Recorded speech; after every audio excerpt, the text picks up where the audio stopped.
Roseanne Corinne here, the start of week 4, and this is actually part 2 of Dishing the Details. Telling our story. So last week I talked a little bit about my struggle with my body image and the different diets I did. This week we're going to hear a little bit about Corinne's story. Why don't you walk us through a little picture of what you were like as a child? Well, actually, my story really starts out very similarly to yours.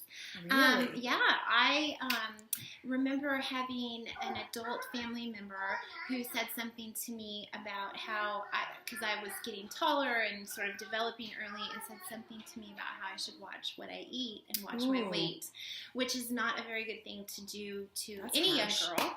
No. And so I started sort of obsessing with kind of how I looked and just I didn't feel so right in my skin all of a sudden. Mm-hmm. And this was about the same time, 12, 13 years old. And so I remember I decided that I wanted to starve myself, and I tried to do that for a few days and didn't get very far with that, thankfully.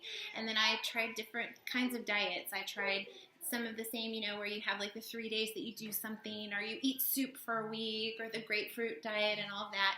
Yeah. And, and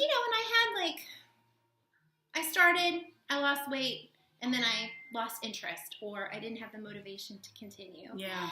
And that's really the part of my story that I've been thinking about, is how I have that kind of personality where I get so excited about something so quickly, and I get very passionate about it, and then I lose interest. And I lose motivation. Yeah. And I feel like I lack. I hear you. I lack kind of a commitment to the effort, and that is what has happened with my dieting, with exercise, with a lot of things that I did as a young person, jobs, and so on. We could get into a whole thing about that, but that's not what we're talking about. But what changed for me was when I was in my early 30s, so not too terribly long ago.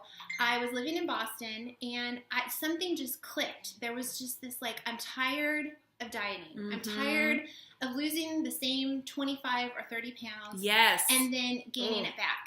And you feel great, but you also, when you lose weight really quickly, a lot of times it takes a toll on your body, and you don't feel healthy. I never felt really healthy.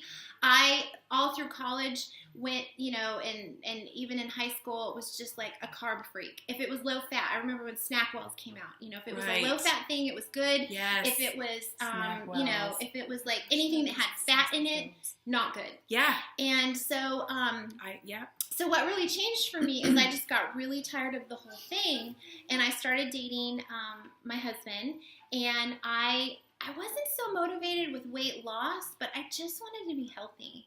So I lived in Boston, as I said, and I started walking everywhere, because your feet are your transportation in Boston. That's the good thing about city living. I know, it's so true. You actually have to move. I walked literally from one part. We lived in the downtown area, and I walked from one part of the downtown to the other part of the downtown and back to work. I walked every day. You did that probably 5 times a week. Instead of taking the T, instead of walking 15 minutes to take the T and then going and then walking the 15 minutes, I would just walk an hour to work and an hour home. And I bet that ended up making you want to eat better too. Yeah, and so then I just started making better choices. I didn't follow any kind of a plan. I just started making better choices, and I didn't know all the stuff that we even know now about how we need the good fats. Like the good fat conversation didn't really happen until we knew about olive oil, but all the good fats that you could eat, and you should be eating fat, and you should be eating protein, and all of these things didn't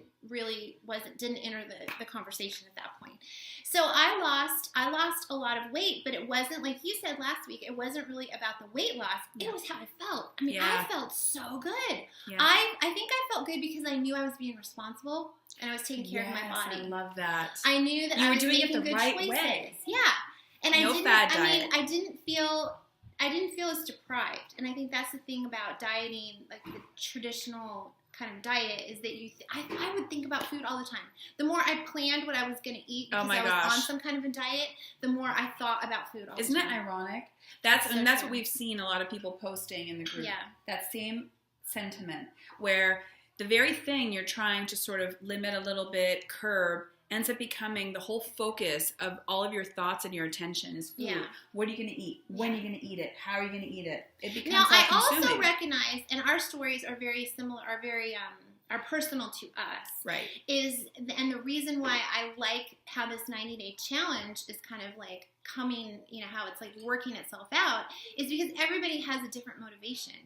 And, and this is just my story. And I know that some people really like to have a lot of structure, and that works really well for them. But for me, breaking free from structure has really been a huge lifestyle change for myself, and that's when I've seen the most lasting results.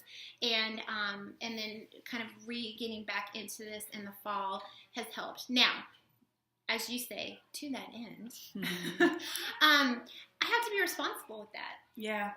And portion control is really hard for me because I love to eat. If I indulge in 1 or 2 sweets, it could turn into 3 or 4 over the weekend. A whole tray of cookies, maybe. Yeah. And so it's not that there's this free form, however it works out. I mean, there's a lot of discipline and a lot of commitment that comes into any lifestyle change, whether it's food, exercise, or a new job. I mean, there is a lot of work. That self-discipline actually sets you free? The very thing about discipline is that when you feel like you have some control over how much you're going to eat and all that, it actually sets you free. It makes you feel so strong and powerful, and that's what I love about it. And something that really has stayed in my mind. This is the only ice cream I'm eating. That's right.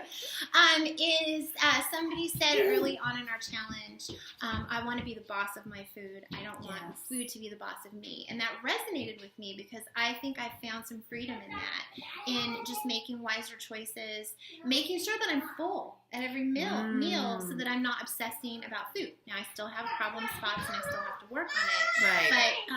But I'd like to say that the bigger part of the battle of my mind, I've kind of gotten through.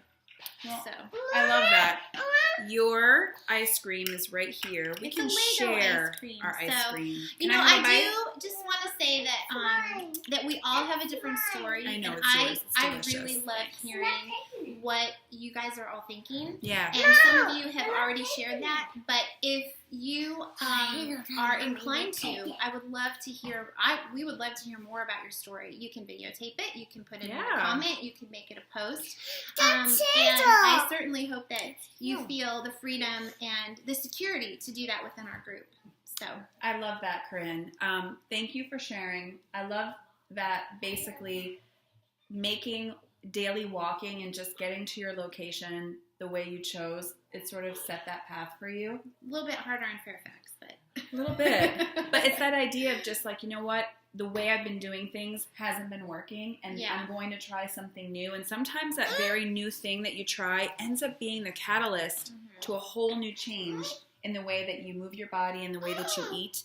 So please share your stories if you feel comfortable. We hope you do. We'd love to hear a little bit about what you've gone through. Some of you have already opened up and shared with us, but if you feel so inclined, post it, and we're going to go eat our ice cream Legos, and we're going to see you guys next week. We can't wait.